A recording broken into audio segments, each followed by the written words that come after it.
3 سال پہلے جنوری سن 2018 میں کراچی میں ایک جعلی پولیس مقابلے میں قبائلی ضلع جنوبی وزیرستان سے تعلق رکھنے والے 4 نوجوانوں کی ہلاکت نے پاکستان میں ایک نئی تحریک کو جنم دیا تھا، جسے اب لوگ پشتون تحفظ موومنٹ یا PTM کے نام سے جانتے ہیں۔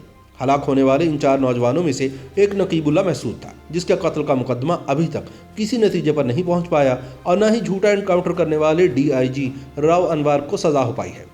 اس واقعے کے 3 سال بعد پشتون تحفظ موومنٹ کے ناقدین کی جانب سے دعویٰ کیا جا رہا ہے کہ ابتدا میں انتہائی سبک رفتاری سے ملک بھر میں مقبول ہونے والی یہ تحریک فوج پر بے جا تنقید، پاکستانی ایجنسیوں کی جانب سے اس پر غیر ملکی ایجنسیوں سے روابط اور مالی معاونت حاصل کرنے جیسے الزامات، PTM کے اندر طرز سیاست پر موجود اختلاف اور قبائلی علاقوں میں کچھ حد تک عوامی مسائل کے حل ہونے کے باعث شاید اب اپنی مقبولیت کھو رہی ہے۔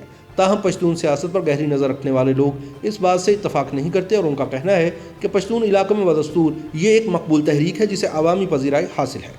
PTM کی مقبولیت کے حوالے سے تجزیہ کاروں کی رائے جاننے سے قبل یہ جاننا ضروری ہے کہ تنظیم وجود میں کیسے آئی، گزشتہ 2 برس کے دوران کس انداز میں آگے بڑھی اور کیا وہ مقاصد حاصل کر پائی جن کا اعلان اس تنظیم کے وجود میں آنے کے وقت کیا گیا تھا۔ 13 جنوری سن 2018 کو کراچی میں ہونے والے پولیس مقابلے کے بعد اس وقت کے SSP ملیر راؤ انوار نے دعویٰ کیا تھا کہ قبائلی نوجوان نقیب اللہ محسود اور دیگر نوجوانوں کا تعلق تحریک طالبان پاکستان، لشکر جھنگوی اور داعش جیسی شدت پسند تنظیموں سے تھا اور وہ دہشت گردی میں ان قلعدم تنظیموں کی معاونت کر رہے تھے۔ اس پولیس مقابلے کے تقریباً 1 سال بعد انسداد دہشت گردی کی ایک عدالت نے پولیس مقابلے کو جعلی اور نقیب اللہ محسود سمیت 4 نوجوانوں کو بے گناہ قرار دے دیا تھا۔ نقیب اللہ محسود کی میت جب تدفین کے لیے جنوبی وزیرستان میں ان کے آبائی علاقے مکین پہنچائی گئی تو نہ صرف وزیرستان بلکہ ارد گرد کے قبائل میں بھی غم و غصے کی لہر دوڑ گئی۔ نقیب کی ہلاکت کے خلاف احتجاج کی قیادت جنوبی وزیرستان سے ہی تعلق رکھنے والے ایک نوجوان منظور پشتین کرنے لگے۔ منظور نے پہلے سے ہی محسود تحفظ موومنٹ کے نام سے ایک تنظیم بنا رکھی تھی، لیکن وزیرستان سے باہر نہ تو ان کی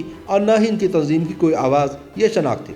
نقیب کی ہلاکت کے 2 ہفتے بعد منظور نے اپنے چند ساتھیوں کے ساتھ ڈیرہ اسماعیل خان سے احتجاجی مارچ شروع کیا۔ چند روز بعد یہ مارچ اسلام آباد پہنچا، جہاں پریس کلب کے باہر مظاہرین نے ڈیرہ ڈالا اور دھرنا دے دیا۔ یہ دھرنا 10 روز جاری رہا، جسے میڈیا میں مسلسل نشر کیا جاتا رہا۔ اس دوران منظور پشتین کی مقبولیت میں تیزی سے اضافہ ہوا اور دھرنے کی حمایت بڑھنے لگی۔ انسانی حقوق کی تنظیمیں، سول سوسائٹی اور خاص طور پر جبری طور پر گمشدہ ہونے والے افراد کے رشتہ دار اپنے پیاروں کی تصاویر لیے اس دھرنے کا حصہ بن گئے۔ 10 روز میں منظور پشتین کی ایک چھوٹی سی مقامی تنظیم پشتونوں کی ایک طاقتور آواز کے طور پر ابھری اور اس کا نام تبدیل کر کے پشتون تحفظ موومنٹ رکھ دیا گیا۔ PTM نے ابتدائی طور پر 6 مطالبات پیش کیے، جن میں راؤ انوار کی گرفتاری، سابق قبائلی علاقوں سے بارودی سرنگوں اور فوجی چیک پوسٹوں کا خاتمہ اور لاپتہ ہونے والے پشتونوں کی برآمدگی اور قبائلی عوام کی ناموس کی بحالی جیسے مطالبات شامل تھے۔ ابتدائی دنوں میں PTM کے مطالبات کو سیاسی اور فوجی حلقوں میں کھلے دل سے تسلیم کیا گیا۔ فوج کے متعدد جرنیلوں نے PTM کی قیادت سے بات چیت کی اور حکومتی سطح پر ان سے مذاکرات کے لیے کئی کمیٹیاں بنیں۔ ان کے مطالبات کو جائز اور منظور پشتین کو فینٹاسٹک گائے یعنی زبردست شخص کہا گیا، لیکن جلد ہی اس رائے میں تبدیلی آنے لگی۔ دھرنے کے بعد بڑھتی ہوئی عوامی ہمدردی کی لہر سے حوصلہ لیتے ہوئے PTM نے اپنے دائرے کو پورے ملک میں بڑھا دیا۔ ویسے تو PTM کی جدوجہد پرامن ہی رہی، لیکن اس کے قائدین نے عوامی اجتماعات میں قبائلی عوام کو درپیش بہت سے مسائل کا ذمہ دار ملک کے اہم سیکیورٹی اداروں اور فوج کو ٹھہرایا۔